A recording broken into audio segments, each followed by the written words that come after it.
Aleph. Omer HaMachaber.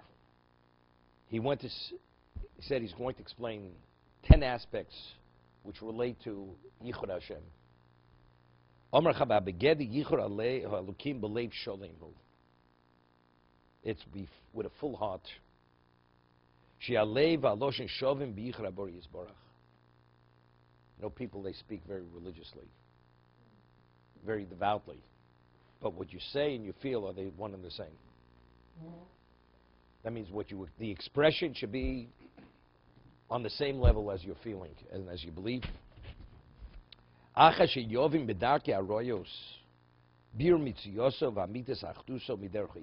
says, when is this possible?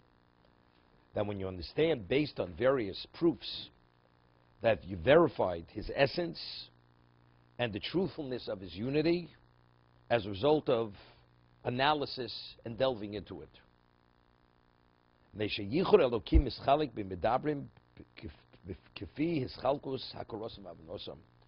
the different degrees of what believing in the unity of God, people say, I believe there's only one God. What does that mean? You're saying it. But what about the feeling? Are you connected? And that's why we find people, as you get older, things clarify themselves. They become more of a reality. Just life's lessons teaches you much. Before that, it was more abstract, and as you get older, it starts becoming more real. And it becomes more of your reality. So then you understand. So you said the same things as you say today. You may say with a greater intensity, with greater feeling. Why? Because truly you feel differently. Because as a result of life's lessons, you see life differently. And you see it, this only confirms what you always said and what you believed. The belief was intellectual in your mind. It wasn't in your heart. Okay? No, you could. You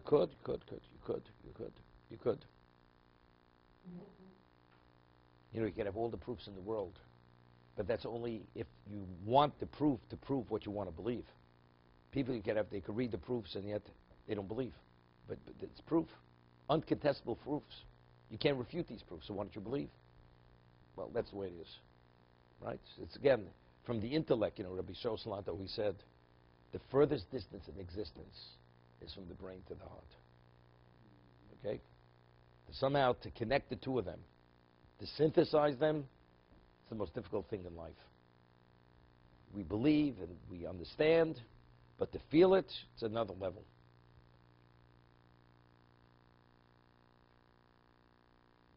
There's some people, his unity is only through the verbal expression.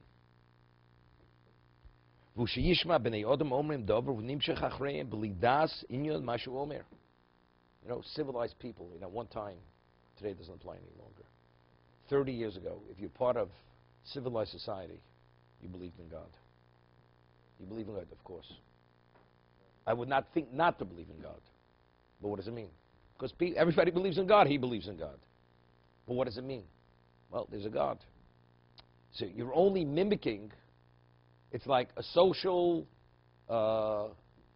characteristic, you believe in God. But not that it began with you, that you have any understanding of what that means.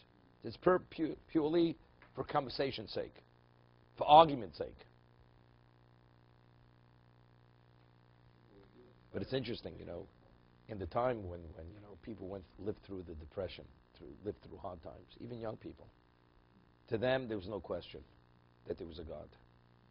Because that, just as teenagers, that they were able to succeed to the degree that they did succeed, and they were able to survive many, many things, whether it was illness and many things which were not to believe that they even be able to come to where they were at, this confirms there's a God. I mean, that's the way they processed it. With others, the unity is not only in their verbal expression, it's in their heart. A child, right? Child is raised to believe in God.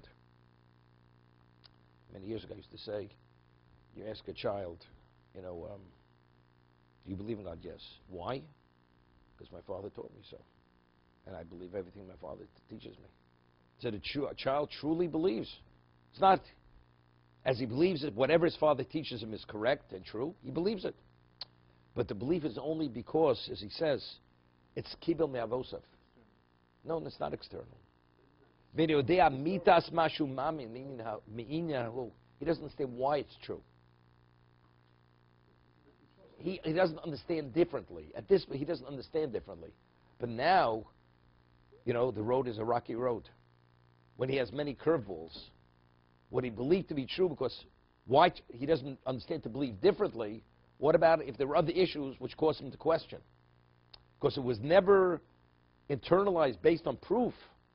Now it's not so simple he's going to retain that belief. Why should I believe differently?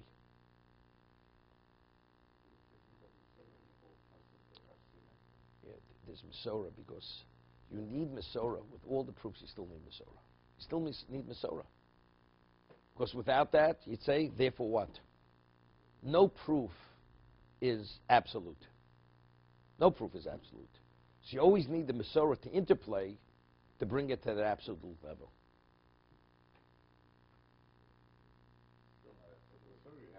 It is. Absolute.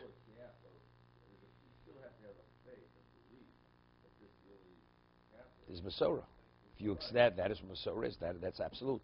If this took place at Sinai, then God is absolute, the Torah is absolute, everything's absolute. Okay, good. But that's Masorah. So that Masorah makes it absolute. But with all the proofs without the Masorah, you'd say, something, Einstein was smarter than you were. And Aristotle was smarter than you were.